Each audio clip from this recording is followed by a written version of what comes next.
사랑하는 성도 여러분, 이 땅에 사는 우리 모두에게 하나님이 좋은 것을 허락해 주시기를 바랍니다. 하나님 여러분은 누구보다 잘 이해하시는 좋으신 분이십니다. 근데 때로는 이해할 수 없는 일들이 삶 속에서 몰려올 때가 있지요. 그러나 그때 여러분, 하나님이 좋으신 분이라는 믿음만큼은 놓치지 않고 믿음으로 버티시기를 축복합니다.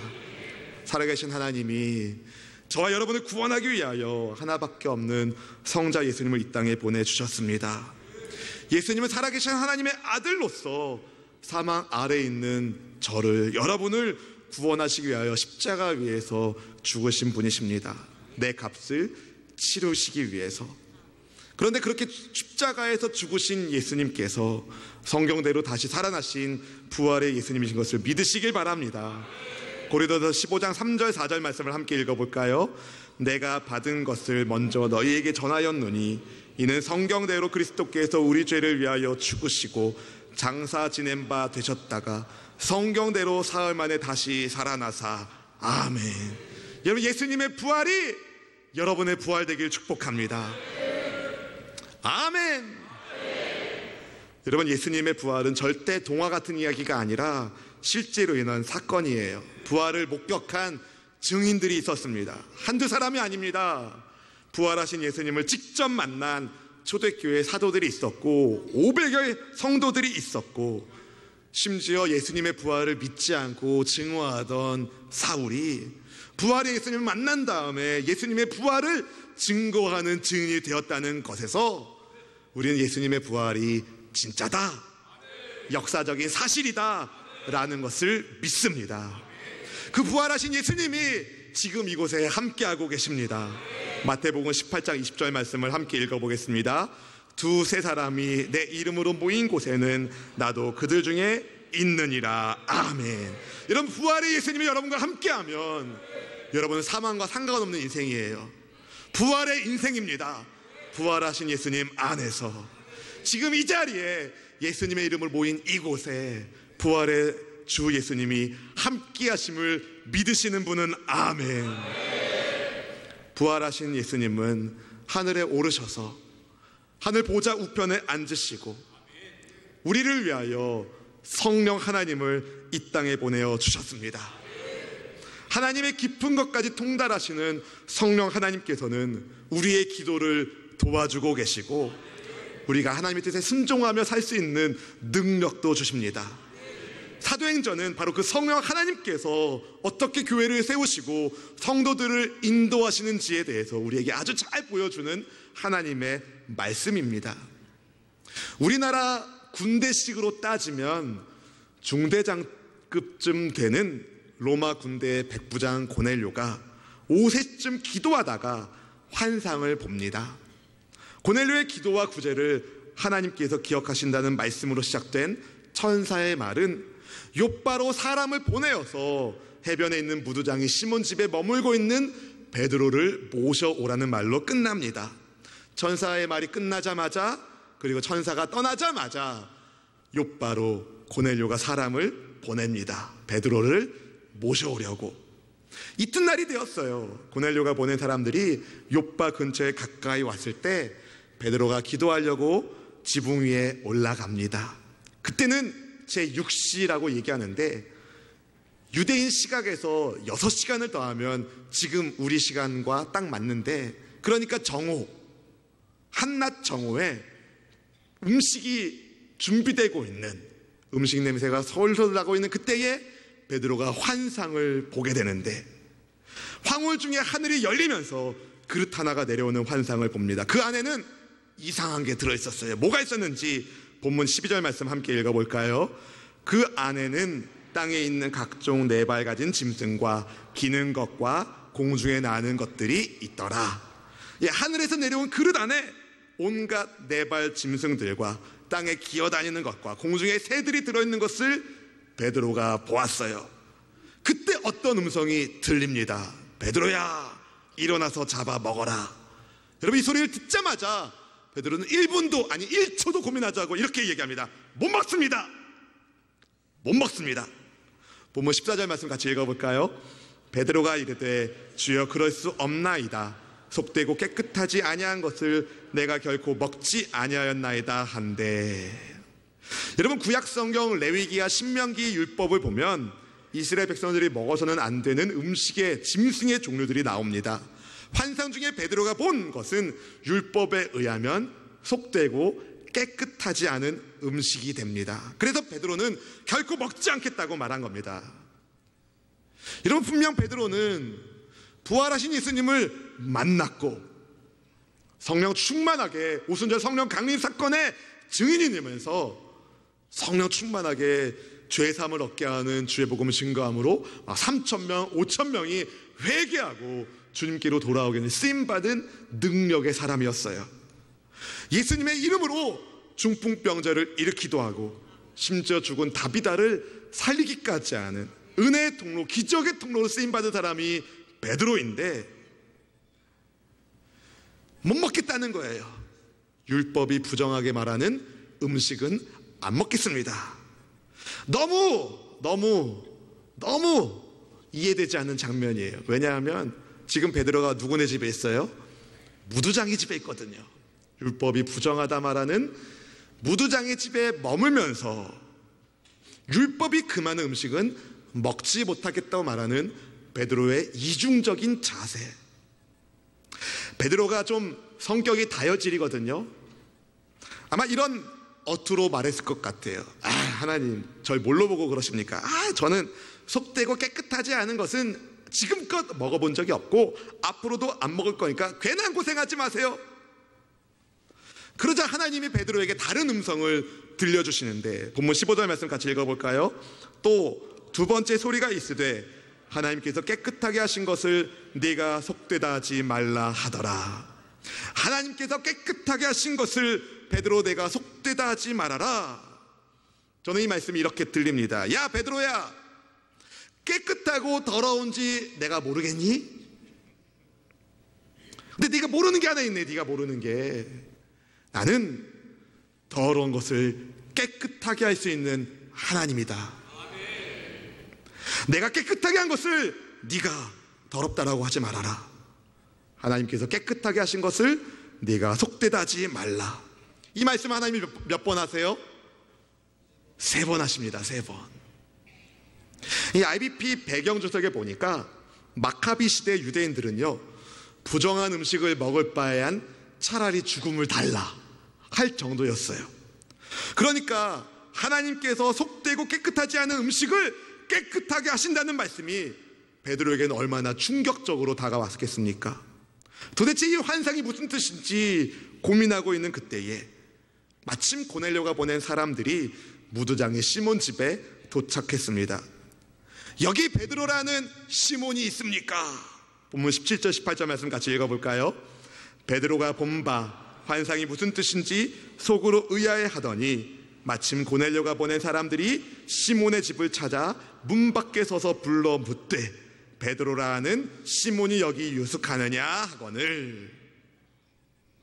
여러분, 로마 백부장인 고넬료가 보낸 사람이기 때문에 꺼리낌 없이 집에 봤던 민족 무두장이 시몬 집에 들어갈 수 있었겠지만 또 유대교에 대한 어느 정도 지식이 있었기 때문에 이방 사람인 자기들이 별로 환영받지 못할 것을 그들이 알고 있었지만 그들은 예의를 갖춰서 문 밖에 서서 베드로를 찾습니다. 혹시 여기에 베드로라는 시몬이 계십니까? 자기가 본 환상의 의미에 대해서 고뇌하고 있는 베드로에게 그때 성령님께서 음성을 들려주시죠. 본문 19절 20절 말씀 함께 읽어볼까요? 베드로가 그 환상에 대하여 생각할 때에 성령께서 그들에게 말씀하시되 두 사람이 너를 찾으니 일어나 내려가 의심하지 말고 함께 가라. 내가 그들을 보내었느니라 하시니 아멘. 여기서 여러분이 한 가지 궁금할 것 같아요. 10장 7절에 보면 고넬료가 보낸 사람이 3사람인데 하인 2사람과 경건한 부하 1사람에서 3사람 보냈는데 왜 여기서는 2사람이라고 말했을까? 그래도 어떤 사본에는 3사람이라고도 번역되어 있고요. 이렇게 생각할 수도 있습니다.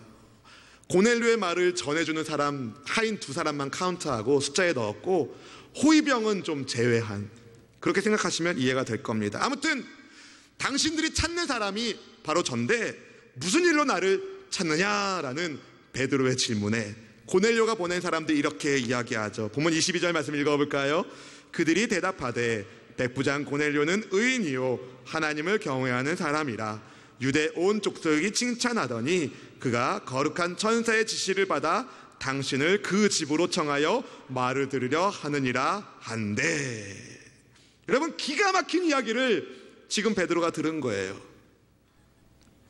이미 고넬료 이야기에 대한 말씀을 여러 번 들었을 법한 여러분들은 별로 놀라지 않았겠지만 사실 베드로 여기서 했을 겁니다. 지금 베드로의 생각을 꽉 차고 있는 생각이 뭐예요? 베드로의 머리를 사로잡고 있는 생각. 왜 하나님께서 속되고 깨끗하지 않은 음식을 나보고 먹으라 했을까? 왜 하나님께서 깨끗하게 하신 것을 나보고 더럽다라고 말하지 않으셨을까? 이 질문에 대한 해답을 베드로가 발견한 것이거든요. 하나님께서 우리 유대인들이 더러운 사람 취급하는 이 사람들을 만나게 하시는구나. 베드로의 무릎을 딱 치는 순간이 일어난 겁니다. 할렐루야. 여러분, 여기서 감동받으셔야 돼요. 제가 무릎까지 치는데. 여러분, 베드로가 환상을 보지 않았다면 뭐라고 얘기했을까요? 나는 그런 사람과 상관없고 관심 없어요. 왜 날 부르는 거예요? 그럴 수도 있습니다. 베드로가 뭐라고 얘기합니까? 여기 들어오십시오. 여기로 들어오십시오. 사랑하는 성도 여러분, 하나님은 더러운 것을 깨끗하게 하실 수 있는 분이십니다. 이방 사람도 예수님의 복음 안에서 깨끗한 하나님의 백성이 될 수 있다 없다? 있다. 그래서 저와 여러분이 예수님의 피 흘리심으로 깨끗함을 받은 것입니다. 믿으시는 분은 크게 아멘. 여러분, 부정한 것을 깨끗하게 할 수 있는 분이 하나님이신 것을 확실하게 믿으십시오. 내가 그 어떠한 죄의 오물로 더럽혀져 있다 하더라도 주님은 나를 깨끗하게 할 수 있는 분이십니다. 예수님의 복음에는 어떤 추악한 죄인이라 할지라도 죄를 진심으로 회개하고 예수님을 믿는 자들을 정결하게 하는 하나님의 능력이 복음 안에 담겨 있음을 믿으시길 바랍니다. 믿으시는 분은 크게 아멘. 마침내 하나님의 뜻을 깨닫게 된 베드로가 자기를 찾아온 이방인들을 자기가 머물고 있는 무두장이 시몬 집에 유숙하게 하죠. 본문 23절 말씀 같이 한번 읽어볼까요? 베드로가 불러들여 유숙하게 하니라.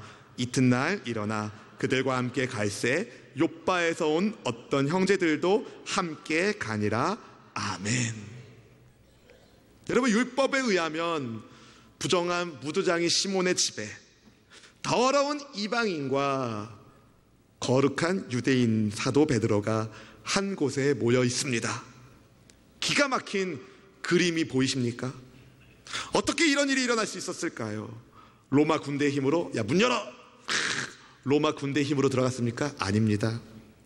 베드로가 너무 사람이 좋아서 어서 오세요? 아닙니다. 하나님이 그들의 만남을 인도하고 계신 것이죠. 후에 고넬료의 집에 방문한 베드로가 이렇게 이야기합니다. 사도행전 10장 28절 29절 말씀 같이 읽어볼까요? 사도행전 10장 28절 29절 같이 읽어보겠습니다. 이르되 유대인으로서 이방인과 교제하며 가까이 하는 것이 위법인 줄은 너희도 알거니와 하나님께서 내게 지시하사 아무도 속되거나 하거나 깨끗하지 않다 하지 말라 하시기로 부름을 사양하지 아니하고 왔노라. 묻노니 무슨 일로 나를 불렀느냐. 아멘. 여러분, 베드로가 하나님께서 환상을 보여주지 않으셨다면, 성령께서 음성을 들려주지 않으셨다면 고넬료의 초청에 응하지 않았을 것입니다. 베드로는 자기가 가지고 있는 종교적인 고정관념을 깨는 것이 쉽지 않았어요.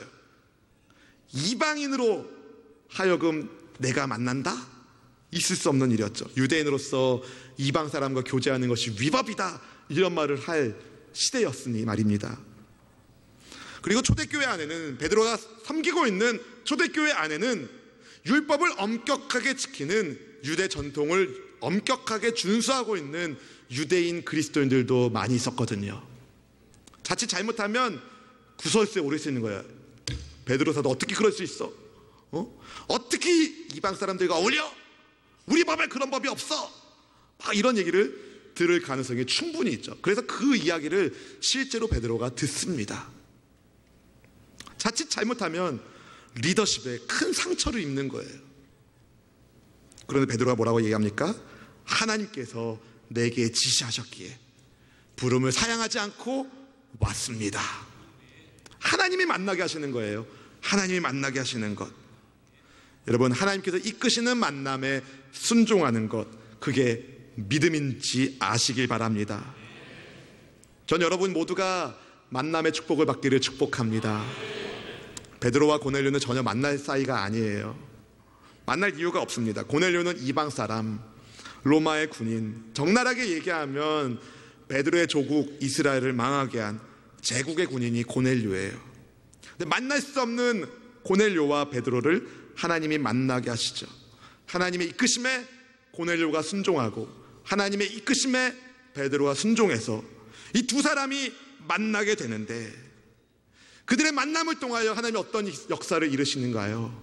고넬료의 집에 성령의 기름 부음을 부어버리시는 거예요. 사랑하는 성도 여러분, 전 여러분 모두에게 이런 복이 있기를 축복합니다. 하나님의 기름 부으심이 충만하게 임재하는 만남의 복을 받을지어다. 여러분, 그 만남의 복을 주시기 위하여 오늘 저녁에 정성진 목사님을 우리 교회에 보내주십니다.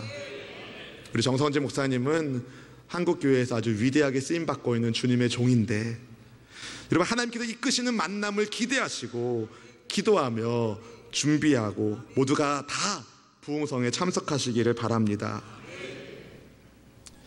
만남의 복을 주님이 주시려고 부흥성회를 열어주셨는데 안 나오면 어쩌려고요? 여러분, 근본적인 질문을 여러분에게 드릴게요. 왜 우리는 부흥회를 할까? 왜 우리는 부흥회를 할까? 다른 이유가 없습니다. 하나님의 인도하심을 진하게 받으려고. 하나님의 인도하심을 진하게 받으려고. 제가 신방을 다니면 많은 분들에게 이런 질문을 해요. 어떻게 예수님을 믿게 되셨나요? 어떻게 예수님을 영접하게 되셨나요? 이런 질문을 던지면 많은 분들이 기도원에 가서, 부흥회 가서, 수련회에 가서 하나님을 진하게 만난 간증을 하는 경우가 많아요. 제가 왜 그런가 살펴보니까 집중도가 다른 거예요. 집중도가. 시간을 구별하고 초집중하여 하나님의 말씀에 귀 기울이고 기도에 그냥 열심을 내고 하나님의 말씀을 들으려고 몸부림을 치니까 하나님이 그렇게 강력하게 역사하시더라고요. 사실 주일 오전에는 시간적인 제한이 있어요. 그래서 제가 설교 원고를 180자 정도를 씁니다. 딱 거기에 맞춰서 써요. 시간적인 제한이 있기 때문에 그렇습니다.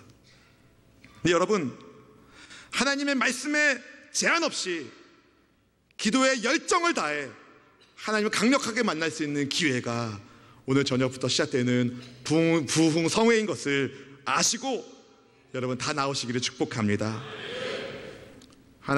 그런데 하나님께서 아무리 만남의 복을 주시고자 하려도 해도 하나님의 이끄심에 순종하지 않으면 소용없어요. 천사를 보내도 천사의 말을 들어도 무시하는 사람은 아무런 역사를 경험할 수 없습니다. 여러분, 바쁜 일상과 피곤한 육신이 힘들어서 오시기 힘든 분들도 물론 계실 거예요. 저도 알아요. 근데 여러분, 기도해 보세요. 하나님, 주님의 뜻이 부흥성에 참석하지 않는 것이라면 제가 안 가겠지만 주님의 뜻이 부흥성에 참석하는 것이라면 무슨 일 있어도 참석하겠습니다. 여러분, 기도해 보시라고요. 하나님이 참석하지 말라고 하실까요? 참석하라고 말씀하실까요? 두말하면 잔소리. 여러분, 하나님께서 복 주시는 부흥성에 여러분 때문에 하나님이 여러분에게 만남의 복을 주시려고 우리 부흥성회를 하나님이 열어주시니까 여러분 결코 후회하지 않는 감사의 대축제가 될 것이니까 여러분 부흥성회 다 같이 마음의 문을 여시고 참여하시기를 축복합니다. 저는 오늘 본문의 제목을 부흥의 하나님의 인도하심이라고 정해보았어요. 말씀을 준비하면서 하나님께서 제게 주신 은혜가 있습니다. 이런 부흥회가 됐으면 좋겠다. 이번 부흥성회가 이런 부흥회가 됐으면 좋겠다. 세 가지 말씀드리겠습니다. 첫 번째는요, 편견 없이 하나님의 말씀을 받는 부흥회. 한번 따라해볼까요? 편견 없이 하나님의 말씀을 받자. 여러분, 이번 부흥회를 통해서 여러분에게 병고침의 은혜도 임하고 문제 해결의 은혜도 임하기를 축복합니다. 네, 무엇보다 편견 없이 하나님의 말씀을 받기를 바랍니다.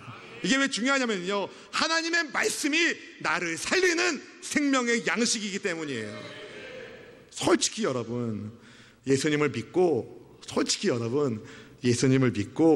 신앙생활을 해도 하나님의 말씀을 들어도 읽어도 내 생각 때문에 순종하지 못하는 경우가 있었나요? 없었나요? 있었죠. 여러분, 말씀을 불순종하게 하는 나의 어떤 편견도 다 내려놓고 베드로에게 말씀을 주신 하나님께서 이번 부흥회를 통해서 내게 주신 말씀을 기대하고 사모하는 마음으로 참석하시길 주의 이름으로 축원합니다. 그리고 편견 없이 하나님의 말씀을 받으셨다면 그 말씀대로 순종하십시오. 여러분의 생각이 바뀌고 삶이 바뀌고 모든 것이 완전히 새로워지는 하나님의 큰 은혜가 임하기를 주의 이름으로 축원합니다.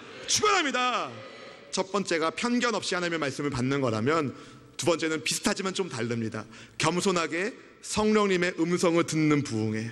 한번 따라해 볼까요? 겸손하게 성령님의 음성을 듣자.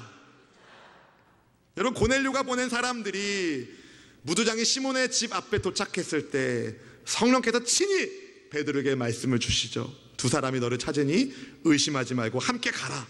음성을 주셨다고요. 오늘도 성령님은 우리에게 음성을 주십니다. 우리에게 음성을 들려주십니다.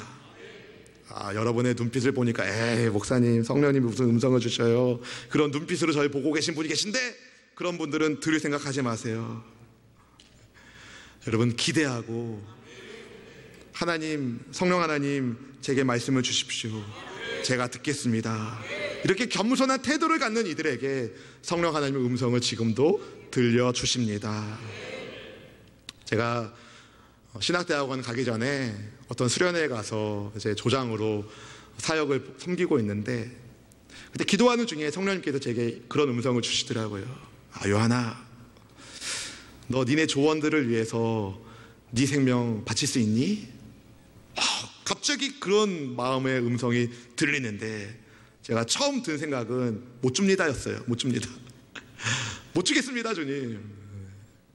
이게 성령님의 음성인지 내 생각인지 헷갈리더라고요. 못 주겠습니다, 주님. 무슨 제 생명을 달라고 그래요. 그런데 하나님이 다시 물어보시는 거예요. 요한아, 영혼을 위하여 네 목숨을 나에게 줄 수 있는가? 그때 제가 그랬어요. 하나님, 제 생명은 원래 주님 건데 필요하다면 가져가세요. 그랬더니 막 하나님의 성령의 은혜가 막 부어지는데요, 감당할 수 없겠더라고요. 그때 제가 여러 번 말씀드린 것 같은데, 추운 겨울 날씨인데 제가 잠바를 외투를 벗고 있었는데 성령님 위에서부터 저 등을 딱 안아주시더라고요. 그때 제가 체험했어요. 영혼을 살기 위하여 영혼을 바치는 인생을 주님이 결코 버리지 아니하시리라. 저는 그 음성 때문에 목회하는 겁니다. 제가 그 음성을 안 들었으면 누가 뭐래도 이 길 안 갔을 거예요. 아무리 부모님이 가라 해도 내가 이 길 갔을 거라고요. 여러분, 저는요 코끼인 사람이에요. 아셔야 돼요. 한국에 안 들어오고 싶었어요. 근데 성령님이 가라 하셔서 온 거예요. 사람들이 말렸어요. 예슬이가 그래도 초등학교 1학년, 2학년 된 다음에 들어가는 게 영어 교육에 훨씬 좋을 텐데 좀 이따 더 가지. 지금 한국 정세가 시끄러운데 거기 지금 가서 뭐 하겠냐고, 가지 말라고 말리는 분들 많았어요. 근데 하나님이 음성을 주시더라고요. 좁은 길로 가라. 여러분, 성령님의 음성을 들으면은요 길이 열립니다. 지금부터 성령님은 여러분에게 말씀하십니다. 말씀하시는 성령님의 음성이 귀 기울일 때 여러분 복 받는 것을 믿으시길 바랍니다. 이번 부흥회를 통해서 겸손하게 성령님 제게 말씀해 주십시오. 제 욕심의 소리가 아니라 성령님께서 말씀하시는 그 음성에 제가 순종하겠습니다. 그래서 순종의 복을 모든 세대가, 우리 수원수목의 모든 지체들이 받아 누리시기를 주의 이름으로 축원합니다. 축원합니다. 네, 마지막으로 세 번째, 여러분 믿음의 진보가 일어나는 부흥회 되길 바랍니다. 믿음의 진보가 일어나는 부흥회. 여러분 율법이 부정하다 말하는 무두장의 집에서 며칠을 지내면서도 율법이 부정하다 말하는 음식은 먹을 수 없겠다는 베드로의 이중적인 태도, 당시 유대인 그리스도인들이 가지고 있었던 고정관념이 그랬어요. 네, 여러분 이들의 모습이 우리와 별로 다르지 않다는 거 아십니까? 언제는 하나님의 뜻대로 순종할 것처럼 그렇게 이야기하고 있지만 실제로 하나님의 뜻에 순종해야 할 그때는 그냥 넘어가는. 여러분 유대 그리스도인들이 몰랐어요. 그것이 하나님의 뜻이 아닌 것을 몰랐어요.